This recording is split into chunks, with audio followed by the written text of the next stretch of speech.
Alrighty, guys, this is part two. I have an hour left on my phone. I'm gonna go fill a cup of water. Give me a second, guys. Don't hate me, I'm saying.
Sorry about that, guys. I went to go get a drink of water. Obviously, yeah. So that's how much I'm willing to pay all the script developers, and then my secretaries. I'm gonna pull an ad for two secretaries who have experience working in the Hollywood industry for the big five companies. C-list secretary. I know you secretaries around the world love to work for me. You want that $1 million paycheck, obviously, but you're not worth it. I'm not hiring C-list secretaries who work at independent movies, independent movie companies, and independent movie studios, and all these C-list businesses worldwide. No, I'm only hiring experienced Hollywood secretaries. Who what? So secretaries, I'll pay them a rich 1 million salary, yearly salary for the 4 years. So they make 4 million for the 4 years of Zanus, and I'll pay them a $300,000 signing bonus. That's a good paycheck for secretaries. They don't. No secretary makes that kind of money in Hollywood in the world. There's some. They maybe the highest paid secretary probably makes around maybe I don't know worldwide probably makes 500K or something like that worldwide. They don't make $1 million. No, a secretary $1 million. They don't make that. Maybe I'm wrong. There might be a few secretaries who make that, but most don't make that. So I'm saying. Most secretaries who work for big companies make maybe 100K, 200K. Remember Donna in what? Donna in Suits, she made like 200K or something like that. Yeah, like and she worked for a big firm. Yeah, the ones who work for big companies make like 200, 300K, and I'm paying the secretaries $1 million. Nice paycheck for a secretary. And I'll pay them a $300,000 signing bonus. That's a good paycheck. That way they can buy their house, obviously. And I'll give them a nice 0.01% of the profits or a nice $5.5 million of the royalties, which is a good paycheck for a secretary. So the secretary signed their what? He signed like their $11 million their what? The secretary signed their like $9.5 million deal. They're gonna make $9.5 million for the 4 years of Xanax. It's a lot of money. It's like 5.5 million in your bank, 5.5 plus $1 million in your banks. Nice paycheck. Secretaries can get their nice. The secretaries can even get their nice Ferrari if they want to. Now, because now I'm giving them pieces of royalties, the secretaries can now afford to get their Ferrari, which they most likely will. Guaranteed, the secretaries are going to copy me. They're going to end up getting like a Lamborghini and a Ferrari too, like a $250,000, $300,000 Lamborghini because they know they're going to get their royalty checks. Yeah, when I get my $5.5 million, I'm gonna buy my own Lamborghini, lease my own Lamborghini, or buy my own Lamborghini or Ferrari. They can easily afford it. You can get a $200,000 nice Porsche. You can get a nice Corvette. You can get nice cars. Yeah, that's a good deal for my secretaries. So this is the structure of my team. You have the two script developers who will help me co-write the script, and they're the executive producers of my company. They're the CEOs, and under them you have the secretaries and my other three, my other threes. I'm saying. So the accountant, I'll pay him a $2 million yearly salary for the 4 years of Zane, so he's making $8 million. I'll give him a $500,000 signing bonus, which is nice. Accountants will make that, I'm saying, and I'll give those guys a flat like $11 million of the royalties. So double the amount the secondaries make. Give them $11 million of the royalties or 0.02. The chances are the secondaries and the other guys are going to say, "Oh, Ivan, just give me the flat deal." Because it's guaranteed. But yeah, 0.01 guys might be less than 5.5. It might be 5, it might be 4.8. 0.02 might be 10. I recommend you take the flat deal. But it can also be more, right? It just depends. But guarantee the accountant and the secretary is going to tell me, "Oh, Ivan, just pay me the flat 5.5. That way I guarantee I'm going to, yeah, if I give you the flat deal, you're guaranteed going to make your 5.5 $11 million. It's a good deal for my team, honestly. That way they can live the great life. Because there's nothing worse than you and VJ making out $50 billion off Xanax and your secretary's only making $1 million. No, give them a nice piece of the profits. But don't let them rip you off. Look, man, $5.5 million is my final offer. I'm not going any higher than that, man. Because you're the boss of my company, you're my team, I'll make sure you're well taken care of. I'm not going to let you rip me off and give you like $20 million or all these. No. $5.5 million is good enough. You can millions in your bag. You can get your nice Ferrari with that money and your Lamborghini. You can afford it now.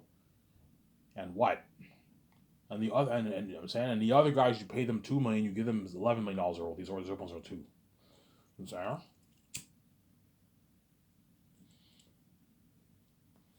Then my head of production and legal advisor or my lawyer, I'll pay them the same amount of money as what I just mentioned for the account. They offer them the same deal.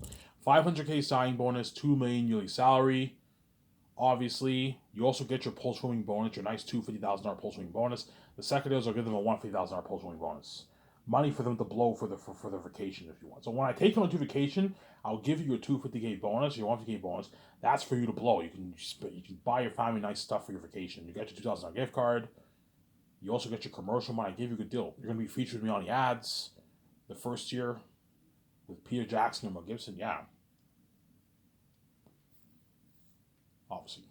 So that's my deal. That's the structure of my team. 2 script developers who are my CEOs.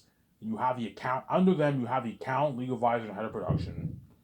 They're going to be under Jon Favreau, Dave Filoni, or whoever I hire. And then the secondaries are under the other 2 ranks of people. So I'm saying that's the structure of my team. And I'm going to hire assistants to help them too. So if I hire Guillermo del Toro, Barry Oswald, and Fran, they're going to be helping. They're going to be my assistant producers. They're going to be helping out my 17 with the calls. That way they have help, and that way you get things. 10 people is more than enough to make all the calls. You don't need any more people, Sarah. I'll ask Peter, should I hire like more assistants? Oh, we don't need assistants. We're fine. You know what I'm saying? 10 people is more than enough to handle all the calls, Ivan. That's more than enough. Yeah, Peter will help me with the main stuff. He'll handle all the main stuff with me, VJ. And Guillermo del Toro, Fran, and Barry Oswald will be helping out my 7. And so they have help. And George Lucas will be consulting. And they have a lot of help. If they're struggling, you know what I'm saying, I'll hire assistants to help them. I can hire 2 assistants to help them if they really need help. Because I'm hiring 3 people to help them out, they won't need any help. They'll be fine. You know, we're fine. We can easily handle all the business calls, Ivan. Don't worry about it. We're fine. 10 people is more than enough to make all the business calls. Yeah, 10 people is more than enough to make all the business calls. You just have to put money into an advanced payment system. There. So that's the structure for my team. That's how it's going to work.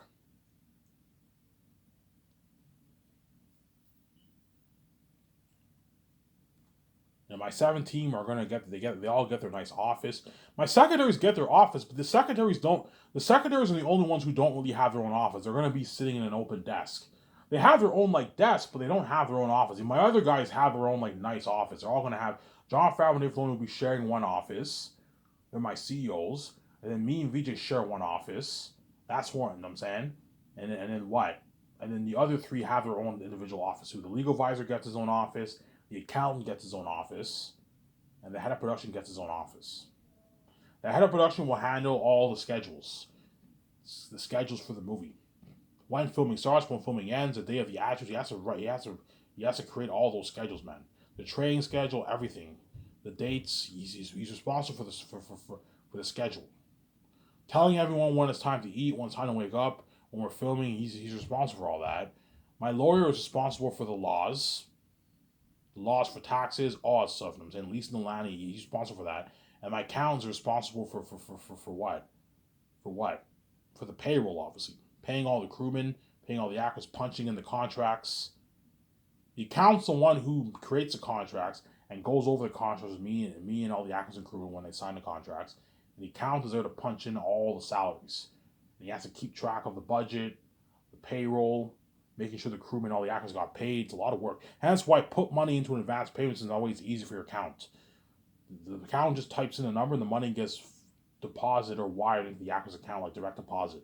Something super advanced. That's why put a good like 600K in a super advanced movie payment. I'm going to tell the engineer, look, man, I want you to design a super advanced movie payment system where you have the percentage goes to 10%, 50%, 5% goes to the agent, and you type in the actor's salary on a certain date. The money gets wired to his account every bi-weekly during the term of our production.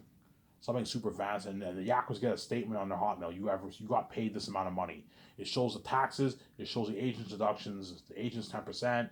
It shows how much money they got paid. That way, the actors don't feel like they got ripped off. It's very important that you have statements that the actors can see how much they got paid, how much taxes they paid, how the money went to the agent. That way, they don't feel like they got ripped off. Yeah. There's nothing worse than paying an actor check. And the actor, you get this bad news. Yeah, sorry, I lost my check, and the actor lost his check, and now you have to pay him his salary because you signed a contract. Because the actor signed a contract, he's entitled to get paid. He's entitled to work hard for you. You're entitled to pay him, and so if the actor loses his check, you have to still recompensate him. You have to pay him the money, and especially if you're handling hundreds of millions of dollars, you're paying these actors millions. You never pay them check. No, pay them direct deposit. And whenever they get paid, they get an email confirmation on their Hotmail. And it says how much they got paid. You ever see like a GPS? You ever see the payment? Hey, I want you putting a GPS in the payment. Yeah, we can do that. And they put a GPS into it. Says, hey, you ever received $200,000? You ever received $90,000? You ever received $100,000? You ever received $140,000? They're nice bi-weekly check them, Zen. And I'm gonna tell you, actors, guys, every time, whenever you get that email confirmation every 2 weeks, go on your online banking and check your account just to make sure you got paid. And if you feel like, and if the amount you got paid is different from what you saw in the statements, it's because of the rates. So because I paid you, so for example, for example, I'm saying yeah, because my company's a Canadian company, because these actors live in England and America, you have the rate. So whenever they see the statements on a Hotmail and they log into account, the chances are it'll be a different amount because you have the rates, the Canadian U.S. rates, the Canadian pound rates. You know what I'm saying, yeah, you have the rates. I didn't rip you off. You just have the rates. You know what I'm saying, you have the rates, obviously.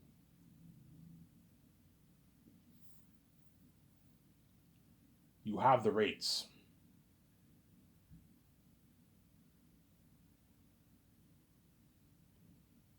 You have the rates, I'm sorry. The only people who are lucky are the people who live in like Peter Jackson and Avon Jones are lucky. Because New Zealand money is not worth as much as Canadian money and American money, Peter Jackson will make even more money than what he sees on the statements. So when Peter Jackson gets his statement of he got paid like $415 million. When Peter Jackson gets his statement, obviously, whatever he sees on the Hotmail is less than what the actual amount he'll get paid, because when you convert the Canadian dollars to his New Zealand bank rates, obviously, he'll make more money because New Zealand money is not as powerful, is not worth as much as Canadian and American money. That's why he'll make more money. And Avon George is Canadian, so he'll get his full Canadian money. Whereas all the other actors live in like England and the States, you have the rates. But even I told you, even with the rates, they're still walking away their millions, more than what Hollywood pays on average. It's not a big deal. So if I pay Vigo $10 million, he'll make about like 10 million dollars in Canadian money is like 8 million in American money. 8.2, 8.3 million American money. So Vigo will make like about 4.8 million after taxes. His agent takes 10%, that's 480,000. Vigo's walking away with like a 4.3, 4 million check in his bank. It's a lot of money. That's more than what he makes in Hollywood. It's still a fat paycheck. Work for 1 year, Vigo's making his what? He's making his like his one like $90,000 check every 2 weeks. It's a fat paycheck. More than what he made for Lord of the Rings. For Lord of the Rings, I heard he only made about $1 million, something like that, 900K or something like that. I don't know how much he made, but I believe it was around that range. $900 million around there he made, Vigo, for Lord of the Rings. Way more than what he made for Lord of the Rings. And the actors also know they're going to get that nice royalty check for the merch, $250K royalty check for the merch. And they're going to get their nice fat payday for the percentage of the profits. The flat royalty amount deal or the percentage of the profits, right? Yeah. And they also know they're gonna make a couple $100,000 in speaking fee earnings if I go touring for Zanus. That's why my company will blow out of the water. Yeah, man. It will blow it out of the water. Will Ivan? Yes, my company will blow Hollywood out of the water, guys. It will blow it out of the water. It will blow it out of the water. Really, Ivan? Yes, man. It will blow Hollywood out of the water.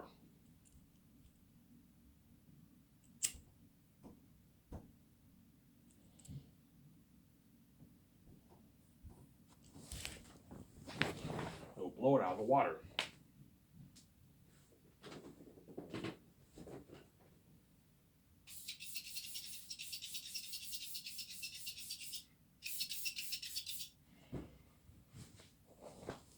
It will blow it out of the water. Yeah, man.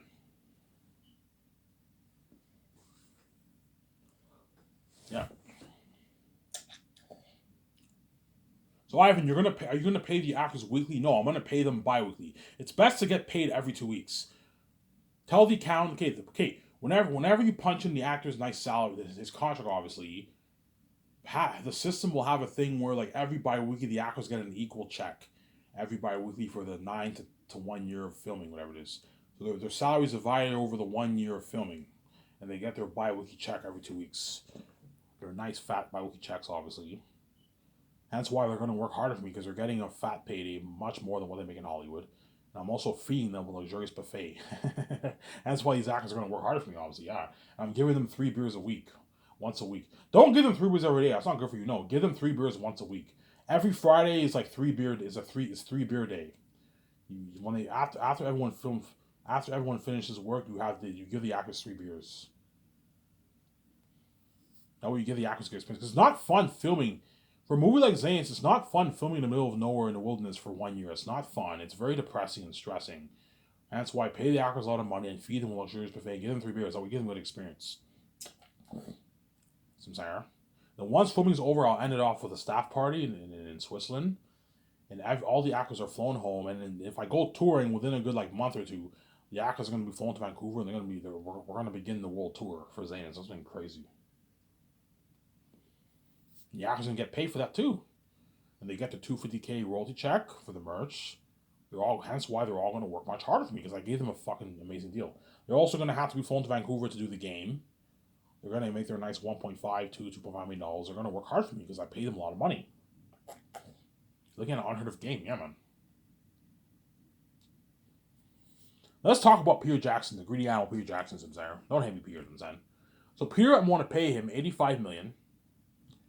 Base salary, which is like 106 million New Zealand money. That's a good paycheck for Peter. And I'll give him 0.6% of the film profits, Sky's film profits, or a flat $415 million off the royalties. That's a good deal for Peter Jackson.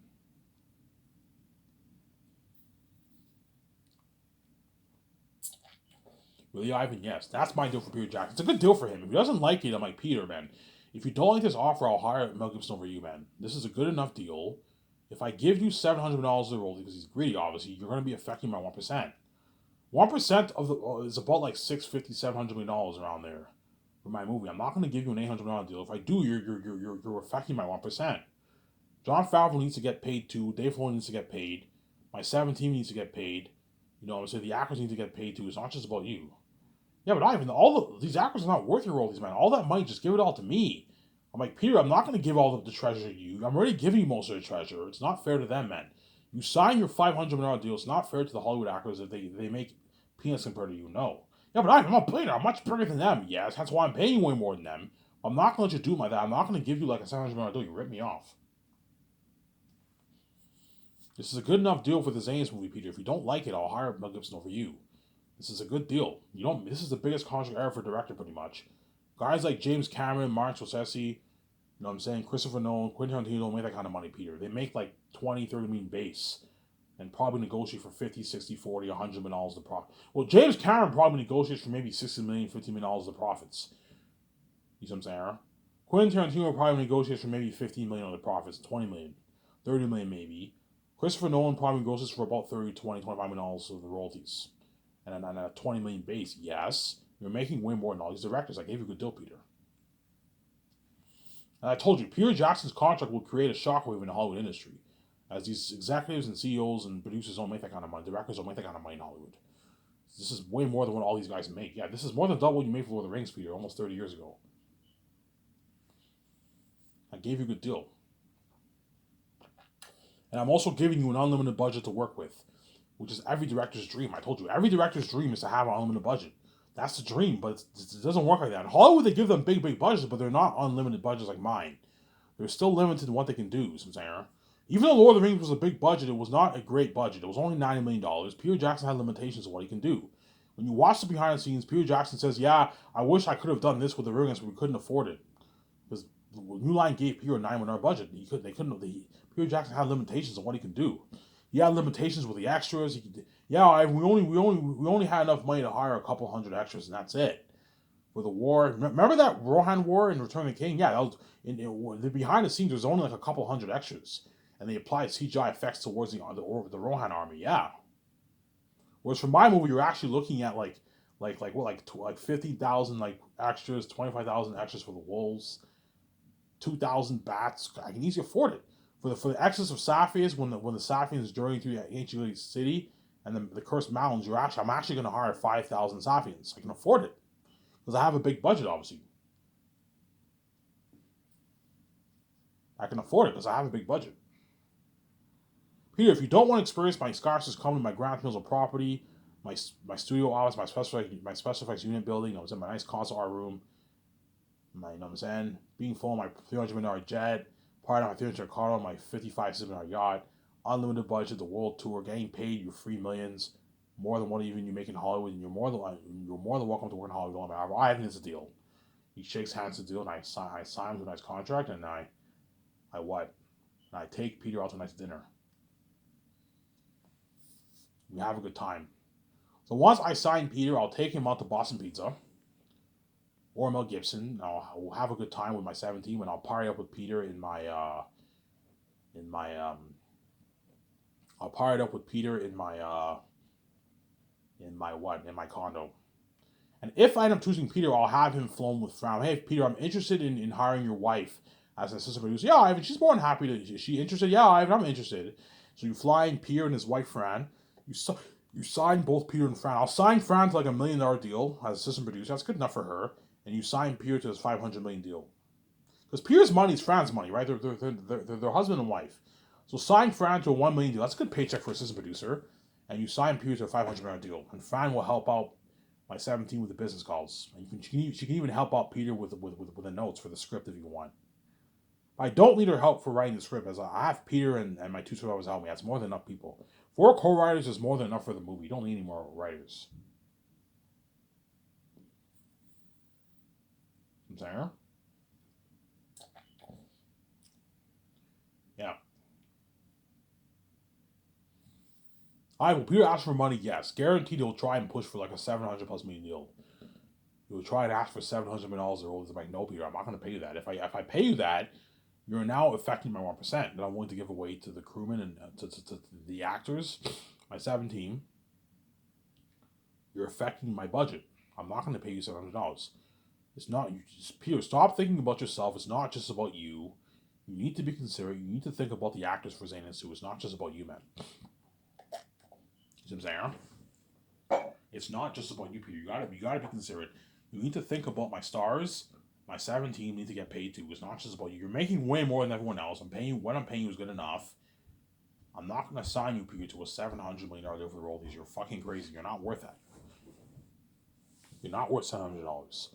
And you gotta be very strict with Peter. I might tell VJ, if Peter gets greedy and he wants like $800, $700, we need to be strict and say no. If we do that, he will factor my one. I don't want to give 2% of my money away. No, I'm only willing to give about 1% of my money away. Do not let Peter dupe like that, man. Do not let Peter dupe like that, Sincere. Do not let Peter dupe you. Obviously. It's guaranteed once I sign the actors the second year, and Peter is in the room with me, he's helped me sign the contract, he knows how much all the actors got paid. He'd be like, holy shit, Ivan, this is the biggest contract ever for an entire cast, Ivan. Hollywood can't afford this. Yeah, he's like, Ivan, Ivan, can I talk to you for a second? I'm like, what, Peter? You might pull me aside. Ivan, what the fuck is wrong with you, man? You're overpaying all your stars. You're not even worth this money, Ivan. You're paying John $8.9 million. You're also giving him $5 million. Oh, he's Ivan. That's $14.4 million deal. That's an A-lister contract, Ivan. John Boyega's not an A-list actor. He's not worth that. He's only worth like $1.5 million, $1.6 million for your movie, Ivan. $2 million at most. He's not worth $8.9 million. He's ripping you off, Ivan. He's not worth that. He's like, Carl Urban's only worth like $700K for your movie. Yvonne Joji's only worth like $450,000 for your movie, Ivan. And you're paying him $4 million. What is wrong with you? You're fucking crazy. That's an A-lister salary. And you're giving him $500 royalties, Ivan? Like, you're crazy. They're not even worth your royalties. Ivan, I'm saying. You might tell.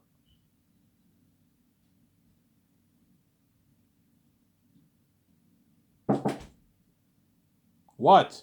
Can you scan, please? Yep. What the... Oh, gosh. Do you smoke your... No.